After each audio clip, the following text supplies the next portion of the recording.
भाषा में हम विदेशी हो गए, भोजन के स्तर पर भी हमारे देश में बहुत ज्यादा विदेशीकरण हो गया। भोजन भी हमारी जलवायु और हमारी जरूरत के अनुसार विकसित हुआ है इस देश में।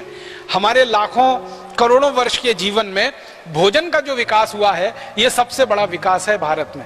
भारत में माना जाता है, सारे विद्वान इस पर एक मत हैं कि भोजन में जो कुछ हमने विविधता लाई है पिछले हजारों लाखों वर्ष में, ये भारत की सबसे बड़ी देन है पूरी दुनिया के। शायद भारत के भोजन में जितनी विविधताएं हैं दुनिया के किसी देश में आपको नहीं मिलेंगी। आप जानते हैं गेहूं भारत में भी पैदा होता है, गेहूं ब्रिटेन में भी पैदा होता है, गेहूं कनाडा में भी पैदा होता है, गेहूं अमेरिका में भी पैदा होता है, यूरोप के और भी कई देशों में गेहूं पैदा होता है। गेहूं एक ही तरह की फसल है, वो भारत में भी है, यूरोप के कई देशों में और अमेरिका में भी है। हम गेहूं का आटा बनाते हैं और आटे से फिर हम पूड़ी बनाते हैं, कचौरी बनाते हैं, हम पराठा बनाते हैं। पराठे कई तरह के बनाते हैं, पूरियां कई तरह की बनाते हैं, कचौरियां कई तरह की बनाते हैं, रोटी बनाते हैं तो रोटी भी कई तरह की होती है। कोई रोटी तंदूर वाली होती है, कोई रोटी चूल्हे वाली होती है, कोई रोटी गैस वाली होती है, तवे वाली होती है। तो रोटियों के 20 प्रकार हैं, पूड़ियों के 20 प्रकार हैं, कचौरियों के 20 प्रकार हैं, पराठों के 20 प्रकार हैं। माताएं बहनें यहाँ बैठी हैं, 1 परत का पराठा, 2 परत का पराठा, 3 परत का पराठा, 4 परत का पराठा, ऐसे पराठे हमारे देश में घर घर में, गांव गांव, गली गली में इतने अद्भुत और इतनी विविधता वाले। हमारे पास क्या है? गेहूं का आटा। उसी गेहूं के आटे से खाने के लिए सैकड़ों तरह की चीजें हम बना सकते हैं, पूरी, पराठा, रोटी आदि के स्तर पर। यूरोप के पास भी वही गेहूं का आटा है, लेकिन उनके पास बनाने के लिए 2 ही चीजें हैं, या तो पाव रोटी या डबल रोटी। 2 ही चीजें हैं उनके पास। और उसको 2 भी क्यों कहें? एक ही चीज है। पाव रोटी, डबल रोटी एक ही तरीके से बनते ही है, बस मामूली सा अंतर है। तो वो गेहूं पैदा करते हैं, गेहूं को पैदा करके आटा बनाते हैं। उस आटे से पाव रोटी, डबल रोटी के अलावा तीसरी रोटी बना ही नहीं सकते वो। हमारे यहाँ सैकड़ों किस्म की रोटियां, पूरियां, कचौरियां हम बनाते हैं। अब भारतवासियों का ये दुर्भाग्य है कि जिस भारत देश में हजारों साल से सैकड़ों किस्म के गेहूं के आटे से बनने वाले व्यंजन रहे हों, वो भारतवासी सवेरे से शाम तक पाव रोटी और डबल रोटी खाते हैं। वो pizza, burger, hot dog, cold dog, इन्हीं नामों पे है सब वो पाव रोटी और डबल रोटी। पिज्जा कह लो, बर्गर कह लो, उसको बीच में से काट के सलाद भर लो या सलाद के बीच में उसको लगा के खा लो, बात तो एक ही है।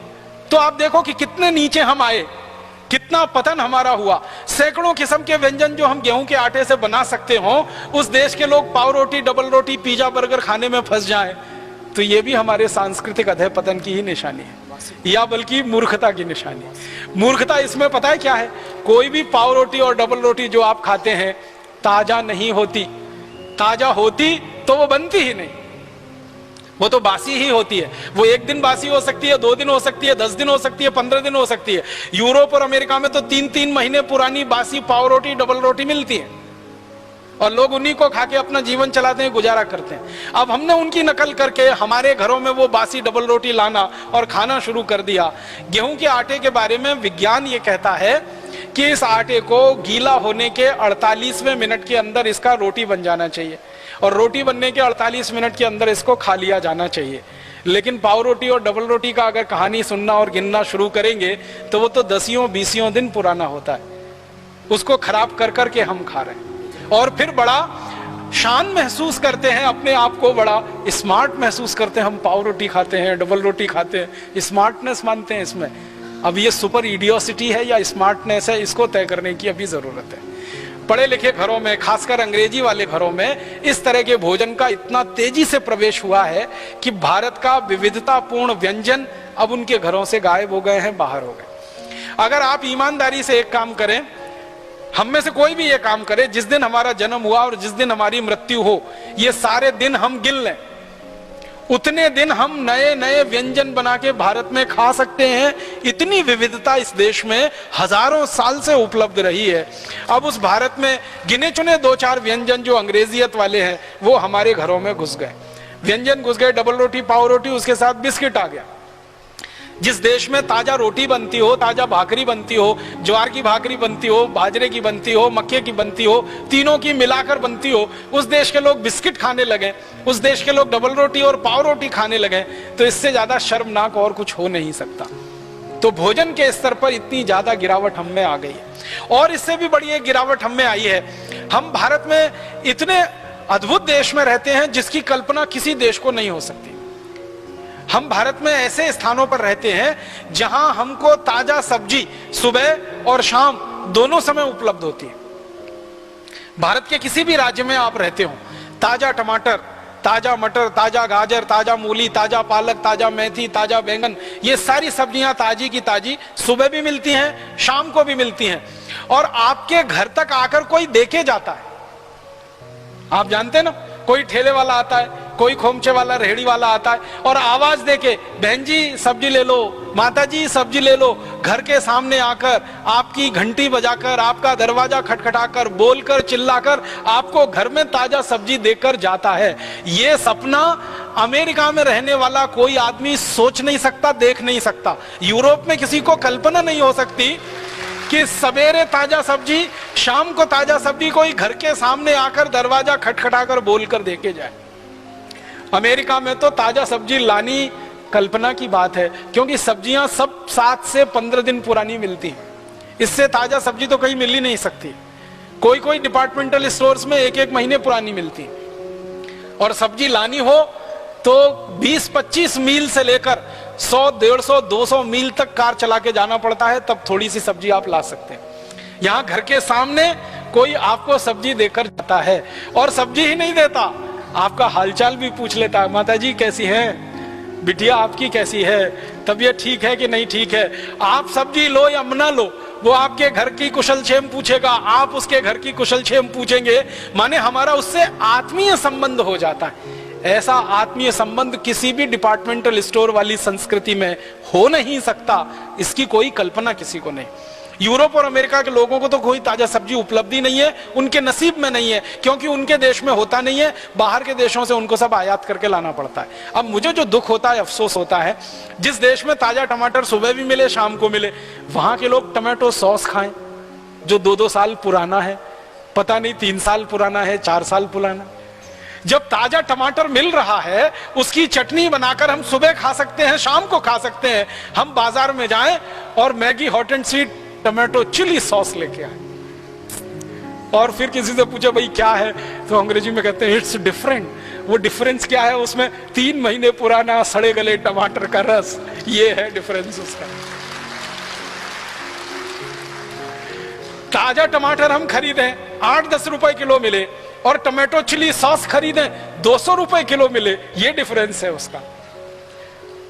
8-10 रुपए किलो के ताजे टमाटर की चटनी बना के खाएं, कितना स्वाद आए, और उसमें प्रिजर्वेटिव मिला के जो जहर कैंसर पैदा करने वाले 3-3 महीने 6-6 महीने साल भर पुराना टमाटो सॉस खाएं, ये डिफरेंस है। माने मूर्खता की पराकाष्ठा हमने जो है ना लांग ली है। इतना हमारे भोजन में परिवर्तन आया। ताजा टमाटर चटनी की वजह टमाटो सॉस हमारे घर में आ गया। ताजा गेहूं के आटे की रोटी की जगह हमारे घर में महीनों महीनों पुरानी ब्रेड और डबल रोटी आ गई। पहले हमारे घरों में माताएं और बहनें रोज चक्की चलाती थी, रोज ताजा आटा निकलता था। सुबह का आटा शाम को इस्तेमाल नहीं होता था, शाम का अगले दिन सुबह इस्तेमाल नहीं होता था। इतना ताजा आटा खाने वाले लोग हम रहे हैं, इसलिए ये देश बीमारियों से मुक्त रहा है और दवाओं की जरूरत हमको ज्यादा नहीं पड़ी है। जब से हमने आटा सड़ा गला खाना शुरू किया है, महीनों महीनों पुराना आटे की बनाई हुई चीजें खाना शुरू की हैं और महीनों महीनों पुराने टमाटर का सॉस खाना शुरू किया है, हमारी बीमारियां बढ़ी हैं और चिकित्सा का खर्चा बढ़ा है। घर का बजट तो बढ़ा ही है, बीमारियों का भी बजट बढ़ा है और खर्चा उसकी चिकित्सा का भी बढ़ता गया। इससे भी ज्यादा महत्व की बात जो मैं कहना चाहता हूं वो ये कि हमारे घर की सब माताएं क्या ज्ञान रखती हैं कि हमारे यहाँ जो जल्दी खराब होने वाली चीजें हैं ना, उनको खास तरीके से तैयार करके रखा जाता है। जो चीजें बहुत जल्दी खराब होती हैं, जैसे आम बहुत जल्दी खराब होने वाली चीज है, जैसे आलू जल्दी खराब होने वालों में गिना जाता है, जैसे गाजर जल्दी खराब होने वाली चीज है, जैसे मूली जल्दी खराब होने वाली चीज है, जैसे बंद गोभी पत्ता गोभी जल्दी खराब होने वाला, शलजम जल्दी खराब होने वाला। माने जो भी चीजें हमारे घर में हमारे आसपास में जल्दी खराब होती हैं, जिनकी शेल्फ लाइफ कम है, उनको हम विशेष तरीके से तैयार करके रखते हैं। और वो विशेष तरीका है अचार डालने का। हमारे घरों में अचार डाले जाते हैं, आम के अचार डाले जाते हैं, नींबू के अचार डाले जाते हैं, आंवले के अचार डाले जाते हैं, सब तरह के अचार हमारे घरों में, गाजर का, मूली का, सब तरह के अचार डाले जाते हैं। ये अचार डालना एक तरह से खराब होने वाली वस्तु को लंबे समय की जिंदगी देने का एक तरीका है। मैंने कई माताओं के घरों में 20-20 साल पुराना आम का अचार देखा है। हम 20 साल तक आम को बचा के नहीं रख सकते, लेकिन उसी आम का अचार डालकर 20 साल तक उसको बचा के रख पाते हैं। टमाटर का देखा है, अदरक का मैंने अचार देखा एक घर में 35 साल पुराना। तो हमारे यहाँ ये अचार डालने की एक बड़ी वैज्ञानिक पुरानी परंपरा माताओं बहनों के द्वारा विकसित हुई है। अब हमारे यहाँ उल्टा हो गया है कि जो घरों की माताएं बहनें ये अचार डाल के घरों के आयुर्वेदिक औषधियों के उपयोग से, मेथी का उपयोग किया, धनिया का उपयोग किया, जीरे का उपयोग किया, हींग का उपयोग किया, या और हमने आयुर्वेदिक औषधियों का उपयोग किया जो हमारे रसोई में है, और इनको अचारों में मिलाकर ऐसे रखा कि 20-25 साल तक वो सुरक्षित है, नींबू है, अदरक है, वगैरह वगैरह। अब हम इतने ज्यादा पश्चिमी या विदेशी अंधानुकरण के शिकार हो गए हैं कि अचार डलना ही घरों में अब बंद हो गए हैं। बाजार से पड़ा पड़ाया अचार लाना हमने शुरू कर दिया है और उसको मेज पे और अपने खाने में परोसना शुरू कर दिया। शर्म आनी चाहिए, खरीदे हुए अचार को अगर हम थाली में परोस रहे हैं तो। हमारे सांस्कृतिक ज्ञान का कितनी गिरावट वाला ये एक उदाहरण है। जहां हजारों साल से ये परंपरा चलती रही, वहां अब कुछ घरों में ये हालत हो गई है, अचार डालना किसी को आता नहीं, उसकी रेसिपी किसी को मालूम नहीं, उसमें क्या किस अनुपात में मिलाया जाता है किसी को अंदाजा नहीं। तो इसलिए बना बनाया बाजार से खरीद लाते हैं डब्बा बंद, और उसमें बहुत सारे केमिकल, बहुत सारे प्रिजर्वेटिव शरीर को भी नुकसान करते हैं और हमारे